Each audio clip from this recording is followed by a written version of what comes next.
Hello, everyone, and welcome back to Alex English Lab. It's fantastic to have you here again for another episode where you can improve your English through real conversations about topics that matter.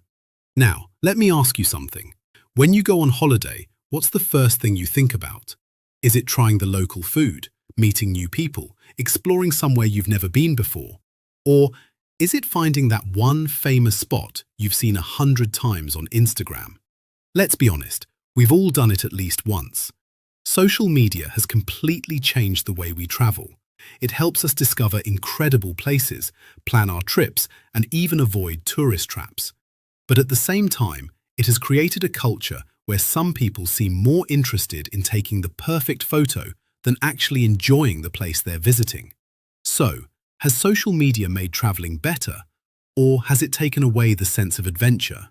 That's exactly what we're discussing today. Today, Ben and Lucy are here to share their thoughts, disagree with each other from time to time, and hopefully give you plenty of useful British English along the way. So, grab yourself a cuppa, get comfortable, and let's get started. Over to Ben and Lucy. Thanks, Alex. Right then, Lucy, let's kick things off with a simple question. Have you ever travelled somewhere because you saw it on social media? Oh, absolutely. I'd love to pretend I'm above all that, but I'd be lying. A couple of years ago, I saw this gorgeous little cafe in Edinburgh all over Instagram. Every photo made it look cosy, peaceful, and full of character. So naturally, I thought, I've got to go there. Let me guess, it wasn't quite what you expected. Not even close. When I arrived, there was a queue stretching halfway down the street. People weren't waiting because the coffee was exceptional. They were waiting because they'd seen the same photos I had. And here's the funny part.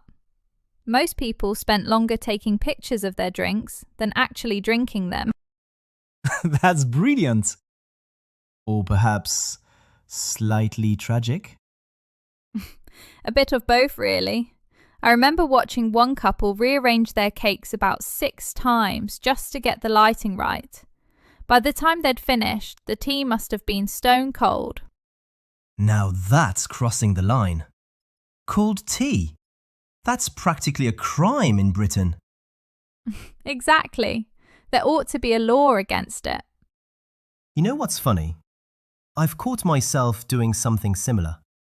Not arranging cakes, thankfully, but choosing where to walk because I'd seen a particular viewpoint online. See? You're just as guilty as everyone else. Fair enough. I can't argue with that. But it did make me wonder whether I was exploring the city or simply following somebody else's itinerary. That's an interesting point. Years ago, travelling felt much more unpredictable. You'd wander around, take a wrong turn, stumble across a hidden pub or a tiny bookshop and think, what a brilliant find. Nowadays, it feels as though we've already seen everything before we even arrive. Exactly. Sometimes I look at a famous landmark and think, hang on, haven't I already been here? Not because I've actually visited, but because I've seen thousands of nearly identical photos online.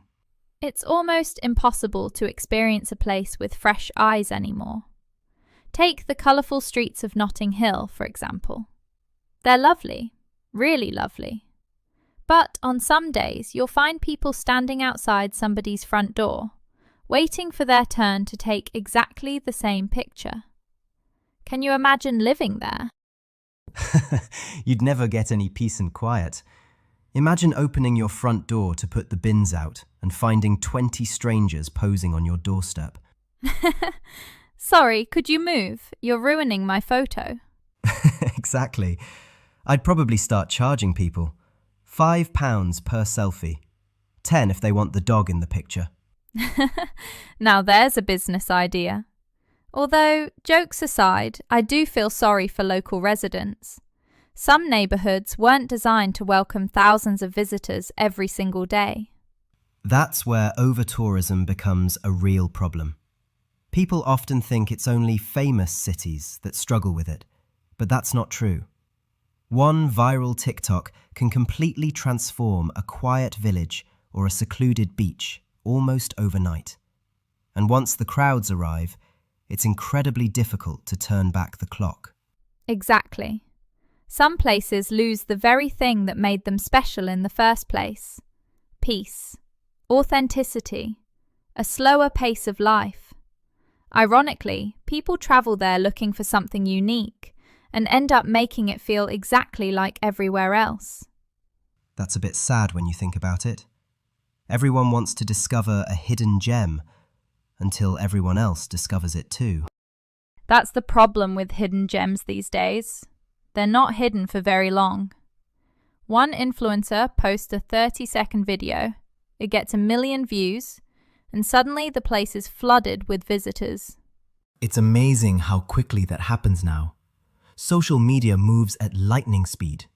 One weekend, nobody's heard of a place. The next, it's the destination everyone's talking about.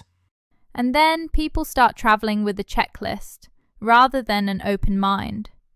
Get the famous photo, visit the viral cafe, film the sunset. Tick, tick, tick. Almost like completing a scavenger hunt. Whereas, for me, the best part of traveling has always been the unexpected moments. The things you could never plan. The conversation with a local. The tiny family-run bakery you accidentally stumble across. Or getting completely lost and ending up somewhere even better. Provided you eventually find your way back. Well, yes, ideally. Although, if you never get lost once during a trip, I'd argue you're probably playing it a little too safe. Actually, that reminds me of a holiday I took in Portugal a few years ago. I'd planned everything down to the smallest detail. Every museum, every restaurant, every viewpoint. I'd even colour-coded my itinerary. Colour-coded? Blimey. You don't do things by halves, do you? I know. Looking back, it was a bit over the top. I was so worried about making the most of my holiday that I ended up turning it into a full-time job. Every hour had a purpose. Every stop had a deadline. By the second day, I was exhausted. That sounds less like a holiday and more like project management. Exactly. I remember checking my watch while sitting in a beautiful square because I was already thinking about the next place on my list. Instead of enjoying the moment, I was constantly rushing off somewhere else. That's when I realized I'd fallen into the trap of trying to see everything rather than actually experience anything. I think a lot of us have been there. There's this pressure to squeeze as much as possible into a few days. You tell yourself, I'm only here once, so I'd better make every minute count. But sometimes, that mindset backfires. You end up seeing loads of places without really connecting with any of them. Exactly. It's the difference between collecting destinations and collecting memories. Those aren't always the same thing. That's a lovely way of putting it. For me, traveling has become much more enjoyable since I stopped trying to tick every attraction off my list. These days, I usually pick 1 or 2 things I definitely want to see, and then I leave plenty of room for whatever happens next. You know what?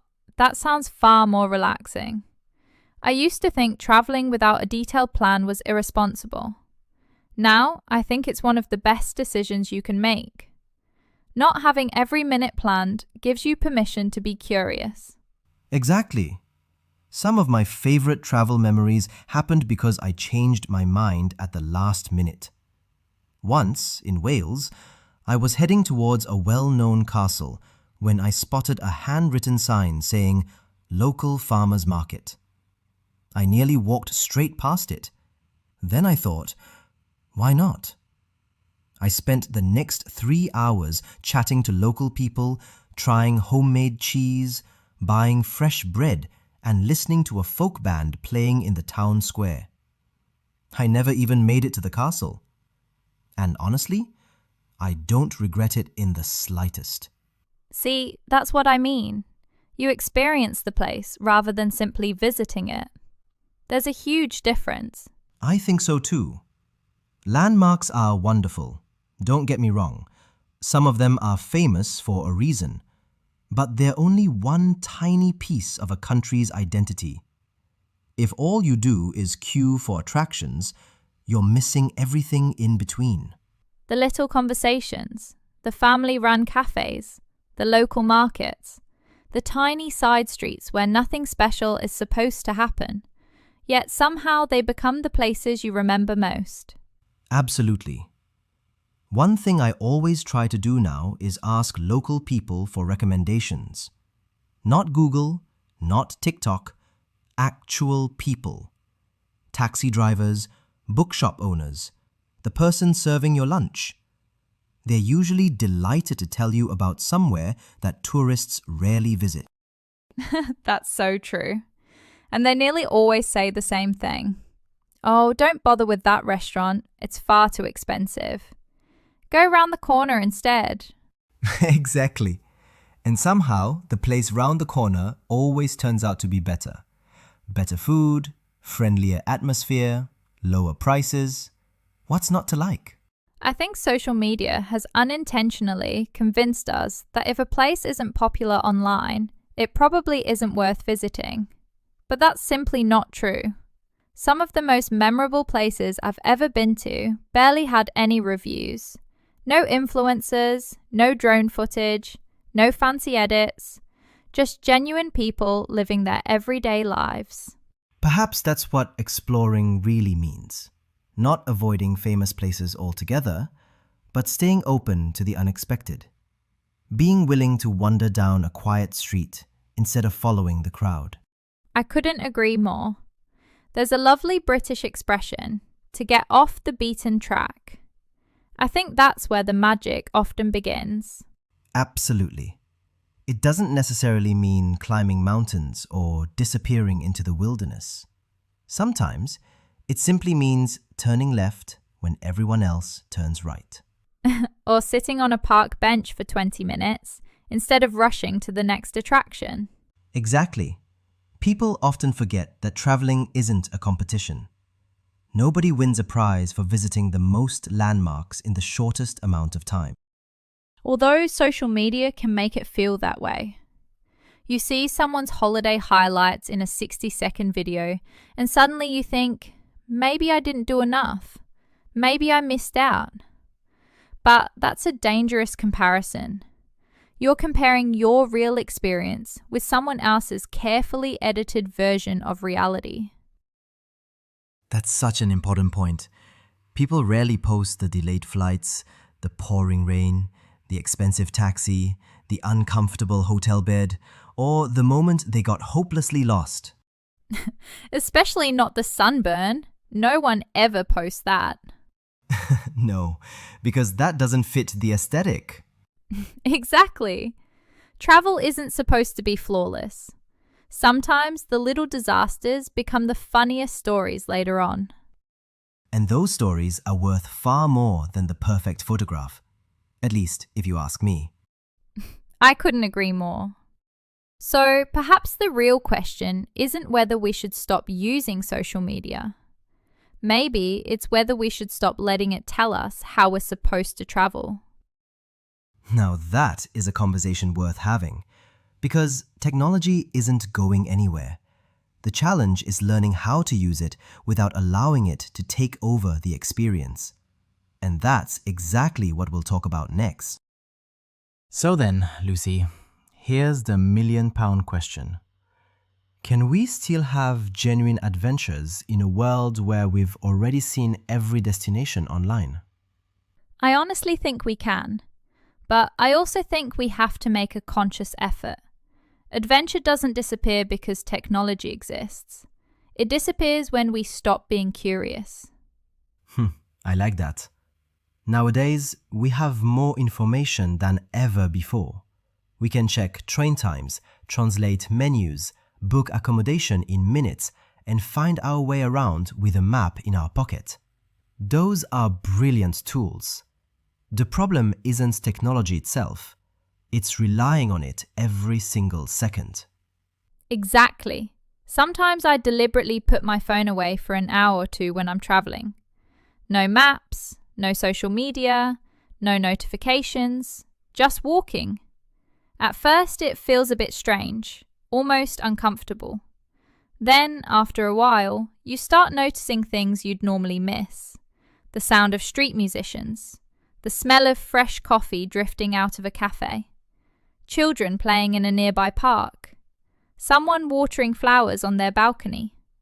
Those little moments remind you that you're not just visiting a destination, you're stepping into somebody else's everyday life.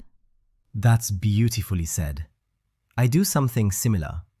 Whenever I arrive somewhere new, I always spend my first morning without any real plan. I'll pick a direction, start walking, and simply see where it takes me. Sometimes I end up somewhere completely ordinary. Other times, I discover places I'd never have found online. Either way, I never feel as though I've wasted my time. Exactly. People are often afraid of wasting time on holiday. But sitting in a quiet square with an ice cream isn't wasting time. Watching local life go by isn't wasting time. That's often the holiday. Absolutely. In fact, one of my favorite memories from Italy wasn't the Colosseum or the Trevi Fountain. It was spending an hour chatting to an elderly gentleman who owned a tiny bookshop. He recommended a novel, told me stories about growing up in Rome, and insisted I try the bakery next door. That conversation probably lasted longer than my visit to some of the city's most famous landmarks. And yet, it's the first thing I think about whenever someone mentions Rome. That's because experiences stay with you far longer than photographs. Pictures remind you where you were. Conversations remind you how you felt. That's true. Mind you, I'm not saying we should stop taking photos altogether. I love looking back at old travel pictures. They bring back wonderful memories. Same here. There's absolutely nothing wrong with taking photos, or sharing them, or recommending places to other people. The key is balance. Take the picture, then put your phone away. Enjoy the sunset with your own eyes instead of through a screen. And perhaps don't spend 20 minutes asking your friend to take just one more. Exactly. Poor friends deserve a holiday too. Another thing I'd recommend is leaving a bit of space in your itinerary. Not every minute needs to be planned. Some of the best opportunities appear when you've got nothing scheduled. Couldn't agree more. Leave one afternoon completely free. Walk down streets you've never heard of. Pop into an independent cafe. Visit a local market. Talk to people. Ask questions. Be curious. Those are the things you'll remember years later. I also think it's worth remembering that traveling isn't about impressing other people. Your holiday doesn't have to look amazing online to be meaningful. Sometimes, the most unforgettable moments are impossible to photograph. Exactly. A kind conversation, the smell of the sea, a spectacular sunset, the feeling of standing somewhere you've dreamed about for years. Some memories belong to you. They don't need likes or comments to be valuable. I couldn't have said it better myself. So, has social media ruined how we travel? I'd say no, but it has definitely changed it. It's up to us to decide whether our phones become useful travel companions or distractions that stop us from living the moment. Well said. Use technology to help you discover the world, but don't let it stop you from experiencing it. Because the best journeys aren't measured by the number of photos you take. They're measured by the stories you bring home. And on that note, we'd love to hear what you think. Have you ever visited a place because you saw it on social media? Did it live up to your expectations? Or have you discovered an incredible hidden gem completely by accident? Let us know in the comments below. Thanks, Ben and Lucy. That was such an interesting discussion, and I hope it's given all of you something to think about before your next trip. Remember, learning English isn't just about memorizing grammar rules or long vocabulary lists.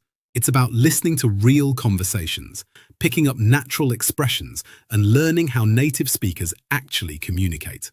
If you enjoyed today's episode, don't forget to give this video a thumbs up, subscribe to Alex English Lab, and turn on notifications so you never miss a new lesson.